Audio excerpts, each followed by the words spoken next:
திருவள்ளூர் மாவட்டம் கும்மிடிப்பூண்டி சட்டமன்ற தொகுதியில் தேசிய ஜனநாயக கூட்டணி சார்பில் போட்டியிடும் வேட்பாளர் சுதாகர் தீவிர வாக்கு சேகரிப்பில் ஈடுபட்டார்.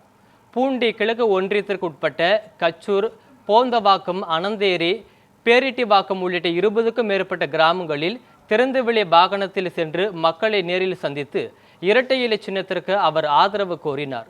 இந்த பிரச்சாரத்தின் போது பொக்லைன் இயந்திரம் மூலம் மாலை அணிவித்தும் மலர்கள் தூவி ஆரத்தி எடுத்தும் பொதுமக்கள் வேட்பாளருக்கு உற்சாக வரவேற்பு அளித்தனர். அப்போது பேசிய வேட்பாளர், தான் வெற்றி பெற்றால் தாமரை ஏரியை முழுமையாக தூர்வாரி பயன்பாட்டுக்கு கொண்டு வருவேன் என தெரிவித்தார்.